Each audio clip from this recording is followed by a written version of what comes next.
Hi, Ryan Gupta here, and this is 5 Minute Theology. Today we will be studying this question: what did Jesus write in the ground? So let's look at the passage, John 8, 2-11. It reads, "At dawn he appeared again in the temple courts, where all the people gathered around him, and he sat down to teach them. The teachers of the law and the Pharisees brought in a woman caught in adultery. They made her stand before the group and said to Jesus, 'Teacher, this woman was caught in the act of adultery. In the law, Moses commanded us to stone such women. Now what do you say?' They were using this question as a trap in order to have a basis for accusing him. But Jesus bent down and started to write on the ground with his finger. When they kept on questioning him, he straightened up and said to them, 'Let any one of you who is without sin be the first to throw a stone at her.' Again he stooped down and wrote on the ground. At this, those who heard began to go away one at a time, the older ones first, until Jesus was left alone, with a woman still standing there.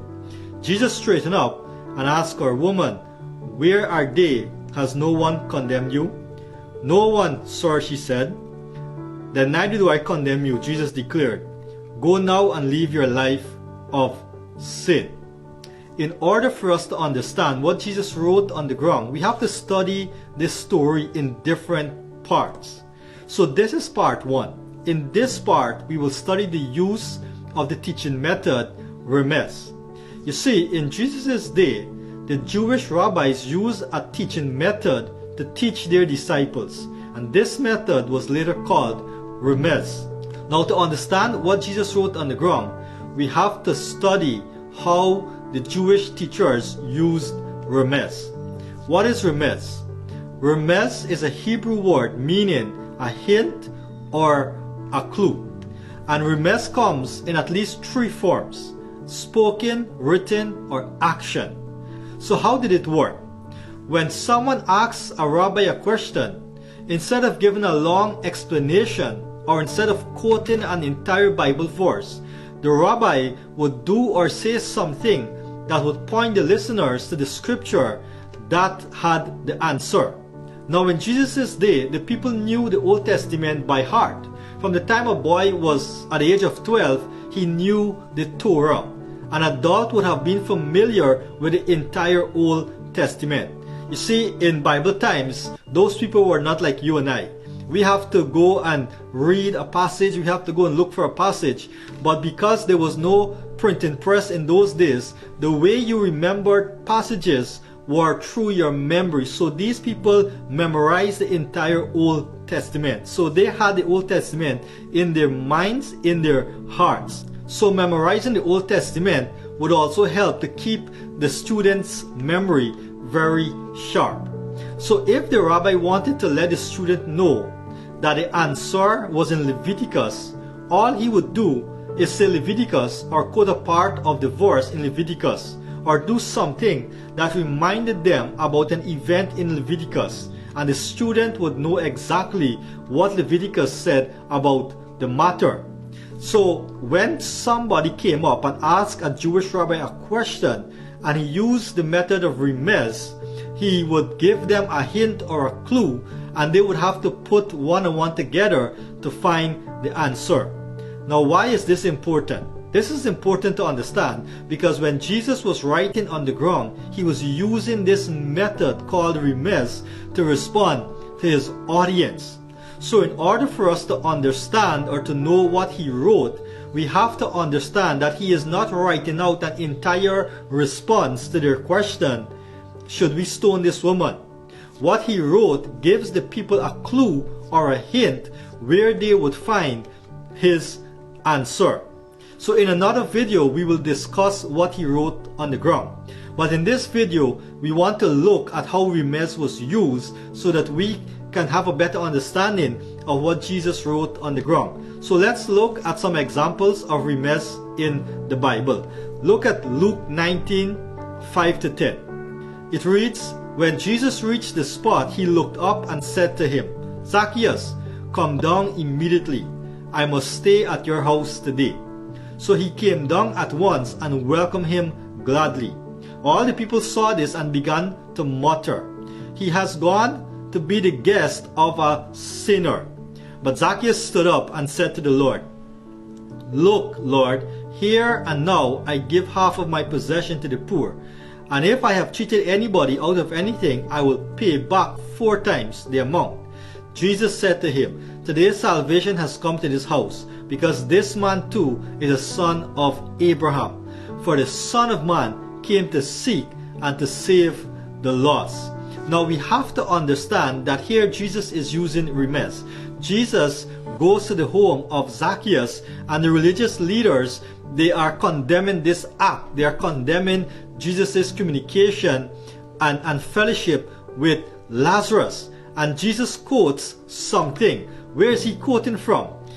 He says, "For the Son of Man came to seek and to save the lost." Did you know that Jesus here is quoting from Ezekiel? Look at Ezekiel 34, 1-6.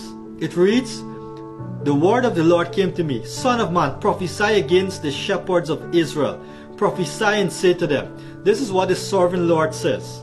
Woe to you shepherds of Israel, who only take care of yourselves. Should not shepherd take care of the flock? You eat the cords, clothe yourself with wool, and slaughter the choice animal. But you do not take care of the flock. You have not strengthened the weak, or healed the sick, or bound up the injured. You have not brought back the strays, or searched for the lost. You have ruled them harshly and brutally. So they were scattered because there was no shepherd. When they were scattered, they became food for all the wild animals. My sheep wandered all over the mountains and on every high hill. They were scattered over the whole earth, and no one searched or looked for them. Now in Ezekiel 34, God is prophesying, and he's talking about the nation of Israel and the leaders and the teachers of Israel.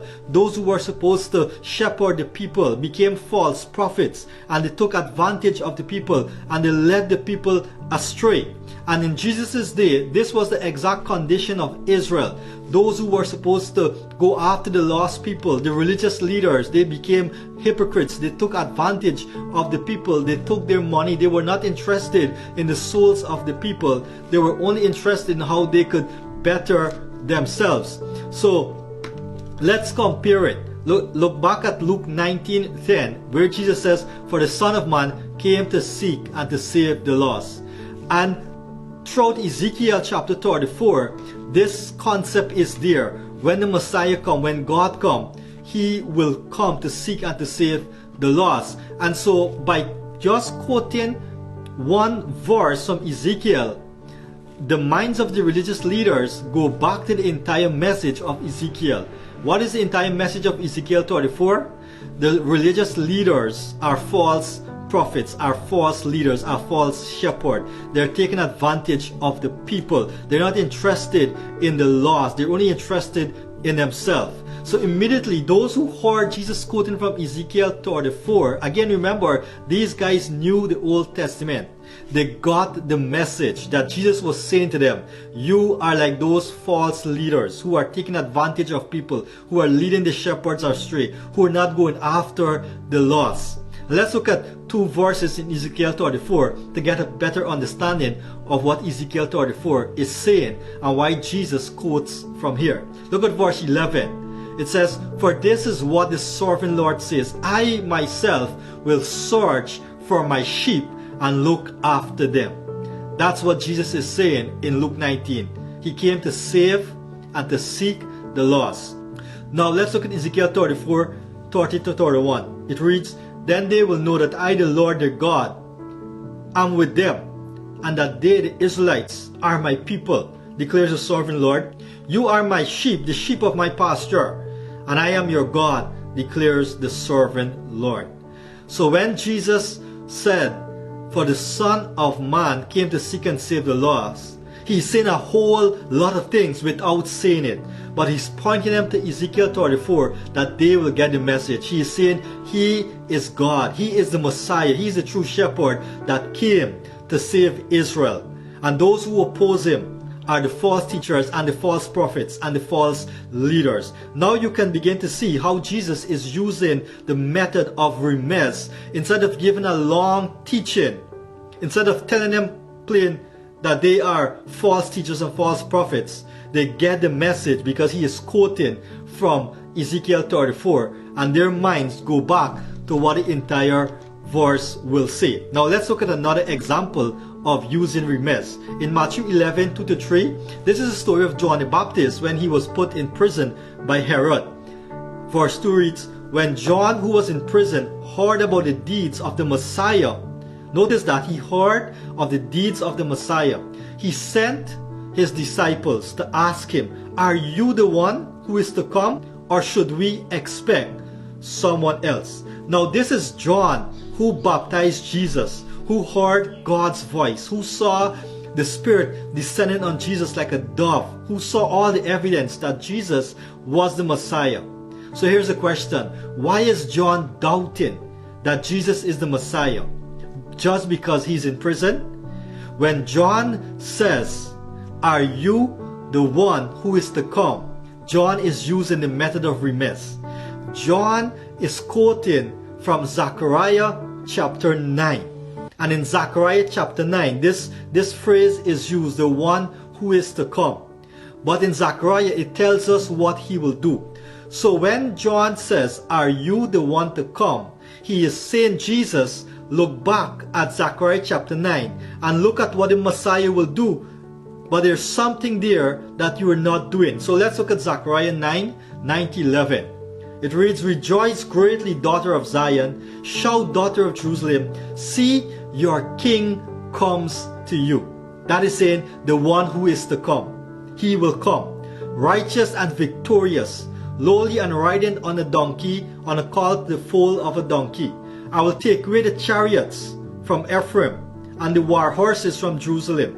And the battle bow will be broken. He will proclaim peace to the nation. His rule will extend from the sea to sea, and from river to the ends of the earth. Look at verse 11. As for you, because of the blood of my covenant with you, I will free your prisoners from the waterless pit. So where was John? John was in prison. What does the prophecy tell us that the Messiah will do when he comes? He will free the prisoners.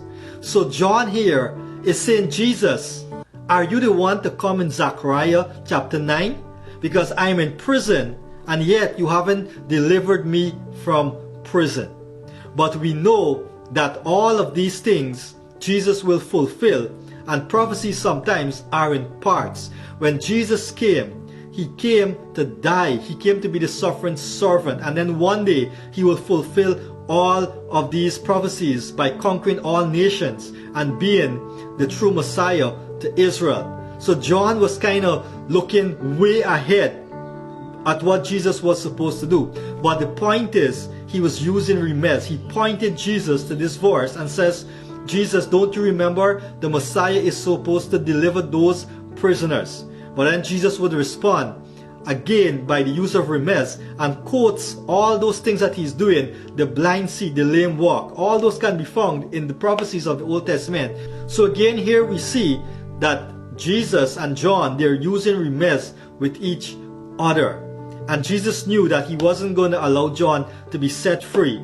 So he did not quote that part in his response to John. So there we can see the use of remez and how it was being used in the Bible. So again, to understand what Jesus wrote on the ground, we have to first understand that he is using the Jewish method of teaching that is called remez. He's not giving a direct answer, but he's doing something, he's writing something that will lead them where the answer could be found. So in our next video, we will continue to study what Jesus wrote on the ground. So stay tuned for part 2. Thank you for listening.